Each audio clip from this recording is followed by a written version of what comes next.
آب حیات اور حضرت خضر کا واقعہ حضرت ذوالقرنین علیہ السلام سے بھی وابستہ ہے۔ حضرت خضر علیہ السلام حضرت ذوالقرنین کے خالزاد بھائی، وزیر اور علم بردار رہے ہیں۔ یہ حضرت سام بن نوح علیہ السلام کی اولاد میں سے ہیں۔ مختلف تاریخ میں یہ بیان ملتا ہے کہ حضرت ذوالقرنین نے پرانی کتابوں میں پڑھا تھا کہ سام بن نوح کی اولاد میں سے ایک شخص چشمہ حیات سے پانی پی لے گا تو اس کو موت نہ آئے گی، اس لیے حضرت ذوالقرنین نے اس کی تلاش میں مغرب کا سفر کیا۔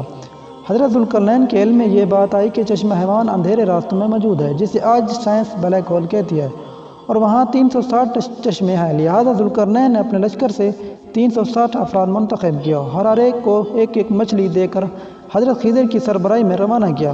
تمام لوگوں کو یہ ہدایت دی گئی کہ ہر فرد اپنی مچھلی کے ساتھ چشمے میں اتر جائے اور واپس آ کر اپنی اپنی مچھلی ظاہر کرے۔ کافی دشواری اور محنت کے بعد آخرکار یہ افراد ان چشموں تک جا پہنچے، جن میں کامیاب ہوئے۔ جب واپس آئے تو حضرت ذوالقرنین نے کہا سب اپنی مچھلی جمع کرائیں۔ چنانچہ سب نے اپنی مچھلی ان کے سامنے پیش کر دی سوائے حضرت خضر کے۔ ذوالقرنین نے دریافت کیا تو انہوں نے بتایا، میں جب چشمے میں اترا تو مچھلی میرے ہاتھ سے نکل کر پانی میں چلے گئے۔ میں نے غوطہ لگا کر اسے پکڑنے کی بہت کوشش کی مگر میں ناکام رہا۔ السلام علیکم دوستو، آپ دیکھ رہے ہیں جیم ٹی وی 7۔ شروع سے ہی قوت، دولت، شہرت اور اقتدار حاصل کرنے کی کوشش میں رہا ہے۔ دنیا میں ہونے والے جنگوں کا اگر جائزہ لیا جائے تو ان کی پس پش یہی عوامل کار فرما نظر آئیں گے۔ تاریخ میں ایسے بہت سے افراد موجود ہیں جنہوں نے پوری نہیں تو آدھی دنیا پر حکومت ضرور کی ہے، جن میں سکندر اعظم اور چنگیز خان کا نام سر فہرست ہے۔ لیکن فاتح اعظم اور اس جیسی فکر کے حامل دیگر افراد کو ایک دن شاہانہ تخت و تاج اور حشم جلال چھوڑ کر ہمیشہ کے لیے رخصت ہو گئے۔ لہذا فکر انسانی اس طرف معزول ہوئی کہ موت سے کس طرح چھٹکارا حاصل کیا جائے۔ اس زمانے میں جہاں مختلف مذاہب و مختلف فکر سے تعلق رکھنے والے افراد نے اپنے علم، عقیدہ اور کشف و مجاہدے سے اس خواہش کی تکمیل میں جدوجہد، وہاں آب حیات کا اصول بھی اولین ترجیح رہا ہے۔ سوال یہ ہے کہ آب حیات محض ایک خیالی یا فسانہ ہے یا اس کی کوئی حقیقت بھی ہے؟ آب حیات دراصل فارسی زبان کا لفظ ہے جس کے معنی آب بقا یعنی دوام امرت ہے، یعنی آب حیات کا مطلب ایسی زندگی حاصل کرنا جسے موت نہ ہے، کہ جو اسے پائے گا یا اس میں غسل کرے گا اسے حیات دائمی اور بقائے دوام حاصل ہوگا۔ آب حیات کا تصور بہت قدیم ہے، یہاں تک کہ یونا میں بھی اس کا ذکر کچھ اس طرح ملتا ہے۔ پھر اس نے مجھے بلور کی طرح چمکتا ہوا آب حیات کا ایک دریا دکھایا اور خدا اور برادہ کی تخت سے نکل کر اس شہر کے درمیان بہتا تھا اور دریا کے پار زندگی کا درخت تھا۔ علاوہ ازیں قبل اسلام بھی فارسی ادب کے مختلف داستانوں میں اس کا تذکرہ ملتا ہے۔ ان میں ایک داستان اخیلس کی ہے جس میں اس کی ماں سے دریائے استاسی کے پر لے گئی جو زیر زمین بہنے والا ایک دریا ہے تاکہ اسے روئیں تن کرے۔ اس کا مطلب ہے کہ جسم پر کسی قسم کا ہتھیار اثر نہ کرے۔ شاہنامہ فردوسی میں بھی اسد یار کو روئیں تن قرار دیتے ہوئے اشیل کا ذکر ملتا ہے۔ بعد حیا اسلام بھی آب حیات کا ذکر موجود ہے۔ اس دور کی داستانوں میں 3 اشخاص کا ذکر کیا گیا ہے جو آب حیات یا نہر حیات تک پہنچنے میں ان میں حضرت خضر علیہ السلام، حضرت الیاس اور حضرت ذوالقرنین شامل ہیں۔ مذکورہ داستانوں کے بیان کے مطابق آب حیات حضرت خضر اور حضرت الیاس کو نصیب ہوا اور یوں وہ حیات دائمی کے حامل ہو گئے۔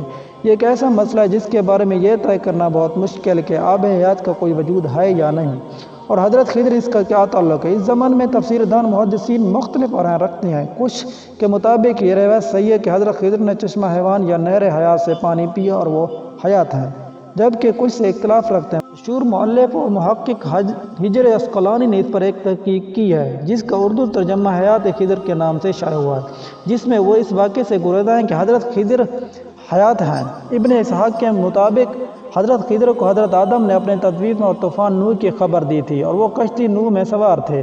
اس طرح تفسیر خازن میں امام علاء الدین علی بن محمد نے اور شیخ ابو عمرو بن صالح نے اپنے فتاوی میں فرمایا کہ حضرت خضر اور الیاس جمہور علماء صالحین کے نزدیک زندہ ہیں اور ہر سال زمانہ حج میں ملتے ہیں، اور یہ کہ حضرت خضر نے چشمہ حیات میں غسل فرمایا اور اس کا پانی بھی پیا تھا۔ اس بحث کو منطقی انجام تک پہنچانے کے لیے قرآن کریم کی سورۃ کاف سے رہنمائی حاصل کرنے کی کوشش کرتے ہیں۔ سورۃ کاف کی آیات 61 اور 66 میں ارشاد ہوا ہے، موسیٰ کو حکم ہوا کہ ہمارا ایک بندہ جو تجھ سے بھی زیادہ عالم ہے۔ موسیٰ نے عرض کی پروردگار میں اس تک کیسے پہنچوں گا؟ حکم ہوا جہاں 2 دریا ملتے ہیں وہاں ساتھ ہی یہ حکم بھی ملا کہ اپنے ساتھ ایک مچھلی نمک آلودہ لے لے، جہاں وہ مچھلی گم ہو جائے وہیں ہمارا وہ بندہ ملے گا۔ چنانچہ جب موسیٰ مجمل بحرین، وہ جگہ جہاں بحر روم و فارس آپس میں ملتے ہیں، نہر حیات کے نزدیک پہنچے تو وہاں ایک چٹان کے قریب کچھ دیر آرام کرنے کی غرض سے لیٹ گئے۔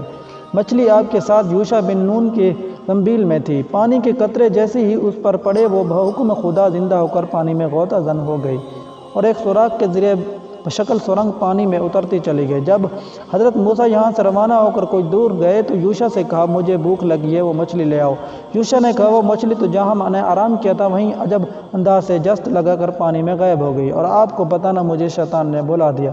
موسیٰ نے کہا پس واپس چلو، اس جگہ کی ہمیں تلاش تھی۔ جب آپ واپس لوٹے تو دیکھا کہ ایک بندہ خدا وہاں بیٹھا ہوا ہے۔ آپ نے بعد علیہ السلام کہا کہ میں موسیٰ ہوں، بنی اسرائیل کا نبی یعنی خدا کا نیک بندہ حضرت خضر تھے۔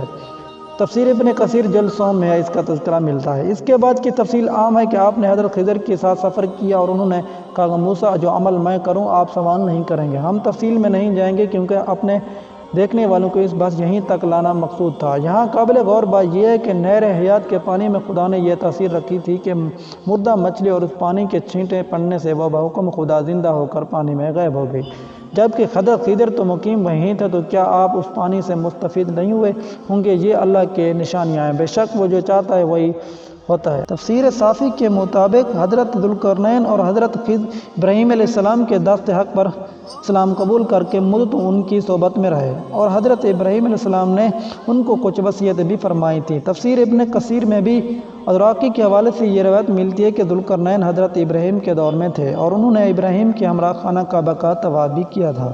اس سے ظاہر ہوتا ہے کہ خضر بھی ابراہیم کے دور کے ہیں، جبکہ ایک محتاط اندازے کے تحت حضرت ابراہیم اور حضرت موسیٰ کے درمیان 600 سال سے زیادہ کا فاصلہ۔ ان تمام حوالہ جات سے یہ نتیجہ سامنے آتا ہے کہ حضرت خضر کو یا تو عمر طولانی دی گئی تھی یا پھر وہ بحکم خدا حیات ہیں، واللہ عالم۔ اب حیات کا چشمہ ہے یا نہیں یہ تو اللہ جانتا ہے، لیکن حضرت خضر علیہ السلام زندہ ہیں، یہ بہت سے محدثین بھی کہتے ہیں کہ حضرت خضر علیہ السلام زندہ ہے۔ کیا حضرت خضر علیہ السلام نے واقعی پانی پیا تھا یا نہیں پیا تھا یہ تو اللہ ہی جانتا ہے۔ امید کرتا ہوں آپ کو یہ آج کی ویڈیو اچھی لگی ہوگی۔ اگر آپ کو یہ آج کی ویڈیو اچھی لگی ہے تو ہمارے چینل کو سبسکرائب کریں، ویڈیو کو لائک اینڈ شیئر ضرور کریں۔ Thank for watching this video.